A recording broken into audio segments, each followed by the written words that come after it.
அனைவருக்கும் வணக்கம். நாம் இன்று பார்க்க இருப்பது வரலட்சுமி விரதம் உருவான புராண கதை. மகத நாட்டில் குஞ்சினாபுரம் என்ற ஊரில் சாருமதி என்ற பெண் வாழ்ந்து வந்தாள். திருமணமான அந்த பெண் தனது கணவன், மாமனார், மாமியார் ஆகியோரை சாதாரண மனிதர்கள் போல் கருதாமல் இறைவனாகவே கருதி அவர்களுக்கு பணிவிடை செய்து வந்தாள். அவளது மனப்பான்மை மகாலட்சுமிக்கு மிகவும் மகிழ்ச்சியை அளித்தது. அவளின் அன்பான மனதைக் கண்டு மகாலட்சுமி தேவி மகிழ்ச்சியடைந்தாள். ஒரு நாள் சாருமதியின் கனவில் தோன்றிய லட்சுமி தேவி, என்னை துதித்து வரலட்சுமி விரதம் மேற்கொள்பவர்களின் இல்லத்தில் நான் வசிப்பேன் என்று கூறியதுடன் அந்த விரதத்தை கடைபிடிக்கும் வழிமுறைகளையும் சாருமதிக்கு எடுத்துரைத்தார். அதை மற்றவர்களுக்கு எடுத்து சொல்லும் சிறப்பு மிகுந்த பணியையும் அவளிடம் லட்சுமி தேவி ஒப்படைத்தாள். சாருமதியும் தேவியின் எண்ணப்படியே அனைத்தையும் செய்து முடித்தாள். சாருமதி வரலட்சுமி விரதம் இருந்து பல நன்மைகளை பெற்றாள். அதை கண்ட மற்ற பெண்களும் அந்த விரதத்தை கடைபிடிக்க தொடங்கினர். இதன் காரணமாக வீடு மட்டுமல்ல, நாடும் சுபிக்ஷம் அடைந்தது. திருமணமான பெண்களும் கன்னி பெண்களும் இந்த விரதத்தை கடைபிடிக்க வேண்டும். இந்த விரதம் யார் யார் இருந்து என்ன பலன் பெற்றார்கள் என்பதை புராண கதைகள் கூறுகின்றன. இழந்த செல்வத்தையும் செல்வாக்கையும் திரும்ப கொடுத்த விரதம்தான் இந்த வரலட்சுமி விரதம். முன்பு ஒரு காலத்தில் சவருராஷ்டிர தேசத்தில் பத்ரக்ஷவா என்றொரு அரசன் இருந்தான். அவன் மிகவும் நல்ல முறையில் ஆட்சி நடத்தி வந்தான். அவனது மனைவி கசந்திரிகா அவளும் கணவனுக்கேற்ற மனைவியாக எல்லா வகையிலும் விளங்கினாள். எந்நேரமும் நல்ல சொற்களையே பேசி வேலைக்காரர்களை நல்ல முறையில் நடத்தி வந்தாள். அவர்களுக்கு ஒரு அழகான பெண் குழந்தை பிறந்தது. அவளுக்கு சியாமனா என்று பெயரிட்டு அருமை பெருமையாக வளர்த்து வந்தார்கள். தினமும் லக்ஷ்மி பூஜை செய்யாமல் கசந்திரிகா உணவருந்த மாட்டாள். கணவனுக்கு மிகவும் உதவியாகவும் வயதான மாமனார் மாமியாரை போற்றி பாதுகாப்பதில் மிகவும் அக்கறை உள்ளவளாகவும் இருந்தாள் அந்த மாதரசி. இதனால் மனமகிழ்ந்த லக்ஷ்மி தேவி அவளுக்கு அருள் புரிய எண்ணினாள். ஓர் ஆடி வெள்ளிக்கிழமை நாளில் மிகவும் வயதான சுமங்கலி போல கசந்திரிகாவின் அரண்மனைக்கு வந்தாள். அப்போதுதான் பகல் உணவு உண்டு முடித்து தாம்பூலம் தரித்து கொண்டிருந்தாள் கசந்திரிகா.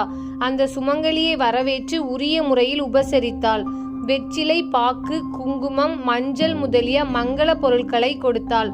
தாயே, தாங்கள் யார்? என்னை நாடி வர காரணம் என்ன என்று கேட்டாள். அதற்கு லட்சுமி தேவி, அதை அப்புறம் சொல்கிறேன். என் கேள்விக்கு நீ முதலில் பதில் சொல். நீ வணங்கும் லட்சுமி தேவியின் அவதார தினமான இன்று அதிதிக்கு உணவிடாமல் நீ இப்படி வயிறார சாப்பிட்டு தாம்பூலம் தரித்து கொண்டிருக்கிறாயே, இது நியாயமா என்று கேட்டாள். ஒருபோதும் கோபமே வராத கசந்திரிகாவுக்கு அன்று மிகவும் ஆத்திரம் வந்துவிட்டது. நீ யாரோ ஒரு பிச்சைக்கார கிழவி எனக்கு புத்தி சொல்வதா என்று கேட்டு அன்னையை கன்னத்தில் அடித்து விட்டாள். லக்ஷ்மி தேவியும் ஒன்றும் சொல்லாமல் கண்கள் சிவக்க அந்த அரண்மனையை விட்டு வெளியேற தொடங்கினாள். அப்போது சியாமா அங்கு வந்து அந்த சுமங்கலியை பார்த்து, தாங்கள் யாரம்மா? ஏன் கண்கள் சிவந்திருக்கின்றன? உங்களை யாராவது ஏதாவது சொன்னார்களா என்று பரிவோடு வினாவினாள். இதனால் உள்ளம் குளிர்ந்த திருமகள், சியாமா, உன் அன்னைக்கு எப்படி லட்சுமி தேவியை முறைப்படி பூஜிப்பது என்பதை சொல்லிக் கொடுக்க வந்தேன். ஆனால் அவள் என்னை கன்னத்தில் அடித்து அவமானப்படுத்தி அனுப்பிவிட்டாள் என்றாள். உடனே, தாயே, அந்த பூஜையை எனக்கு கற்றுக் கொடுங்கள், நான் முறைப்படி செய்கிறேன் என்று சியாமா கூற அவ்வாறே அன்னையும் பூஜை முறைகளை அருள செய்தாள். அன்று முதல் சியாமா ஒவ்வொரு வருடமும் அந்த பூஜையை மிக சிறப்பாக செய்து வந்தாள்.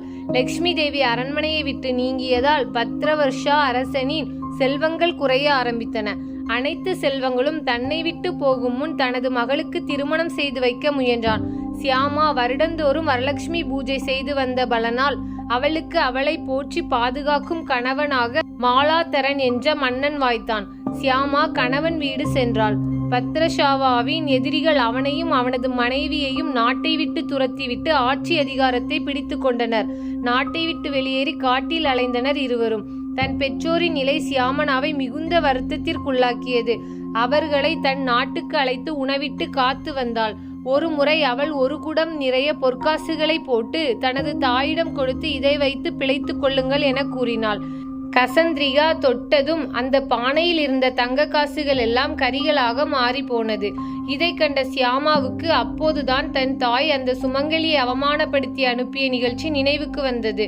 வந்ததும் சாதாரண மானிட பெண் இல்லை, அந்த மகாலட்சுமியே தான் என்று உணர்ந்து அதை தன் தாயிடம் கூறினாள். தன் தவறை உணர்ந்த கசந்திரிகாவும் வரலட்சுமி பூஜை முறையை தனக்கு கற்பிக்குமாறு கேட்டுக்கொண்டாள். அன்றைய தினம் முதல் கசந்திரிகாவும் வரலட்சுமி பூஜையை முறைப்படி செய்து வந்தாள். அதன் பலனாக அவள் கணவன் தைரியலட்சுமியின் அருள் பெற்று வீரத்துடன் படை வீரர்களை சேர்த்து கொண்டு சென்று எதிரி மன்னனை வீழ்த்தி மீண்டும் முடிசூட்டினான். இழந்த செல்வங்கள் வைபங்கள் அனைத்தையும் திரும்ப பெற்றாள் கசந்திரிகா. மீண்டும் மகாராணியாக வாழ்ந்து வந்தாள். வரலட்சுமி விரதம் உருவான ஒரு புராண கதை. சித்திரநேமி என்றொரு தேவகுல பெண் இருந்தாள். அவள் நடுநிலை தவறாதவள் என்று பெயர் எடுத்தவள். அதனால் தேவர்களிடையே எழும் சில சச்சரவுகளுக்கு அவளே நீதிபதியாக இருந்து தீர்ப்பு வழங்குவாள். முன்னொரு காலத்தில் சிவனும் பார்வதியும் சொக்கட்டான் ஆடும் பொழுது யார் ஜெயித்தார்கள் என்று சண்டை வந்தது. அப்போது அங்கிருந்த சித்திரநேமியிடம் நியாயம் கேட்டார்கள். அவளோ ஒருதலை பட்சமாக சிவன் ஜெயித்ததாக கூறினாள். பார்வதி கோபம் கொண்டு அவளை குஷ்டரோகியாக ஒளியிழந்து தவிப்பாயாக என்று சபித்து விட்டாள். பின்னர் சிவபெருமான் அவளுக்கு சாப விமோக்ஷனம் தருமாறு பார்வதியிடம் கேட்க, பார்வதியும் எப்பொழுது அழகிய தடாக தீர்த்தத்தில் தேவகன்னிகைகள் புண்ணியமான விரதத்தை அனுஷ்டிப்பார்களோ அப்பொழுது உன் சாபம் நீங்கும் என்று கூறினாள். சாபம் பெற்ற சித்திரநேமி ஒரு தடாக கரையில் குஷ்டரோகியாக வசித்து வந்தாள். பல காலத்திற்கு பிறகு அங்கு தேவகன்னிகைகள் வந்து தேவி பூஜையில் ஈடுபடுவதைக் கண்டு தன்னை பற்றி கூறி தாங்கள் அனுஷ்டிக்கும் விரதம் பற்றி கூறுமாறு கேட்டாள். அவள் மேல் பரிதாபம் கொண்ட கன்னிகைகள் தாங்கள் அனுஷ்டிப்பது வரலட்சுமி விரதம். சூரியன் சிம்மத்தில் இருக்கும்போது கங்கையும் யமுனையும் சேரும் காலத்தில் துங்கபத்ரா நதிக்கரையில் சிராவண மாதத்தில் சுக்லபக்ஷத்தில் வெள்ளிக்கிழமையில் முறைப்படி மகாலட்சுமியை பற்றி தான் இந்த விரதத்தை தொடங்க வேண்டும் என்று விரதம் பற்றி கூறினார்கள். அவர்கள் செய்த பூஜையை கண்ட சித்திரநேமிக்கு குஷ்டம் நீங்கி மீண்டும் கைலாயம் சென்றாள். பார்வதி தேவியும் இந்த விரதத்தை அனுஷ்டித்து சண்முகரை பெற்றாள். விக்ரமாதித்தன் இவ்விரதம் கடைபிடித்து நந்தனிடமிருந்து ராஜ்யம் பெற்றான். நந்தனின் மனைவி அனுசிஷ்டு பிள்ளை பேறு பெற்றாள். இந்த கதைகளை வரலட்சுமி விரதம் இருக்கும் நாளில் வயதான சுமங்கலி பெண்களின் வாயால் சொல்ல கேட்பது குடும்பத்தில் சுபிக்ஷத்தை வரவழைக்கும், செல்வ வளம் பெருகும். தினமொரு கதையில் கதை கேட்ட அனைவருக்கும் நன்றி.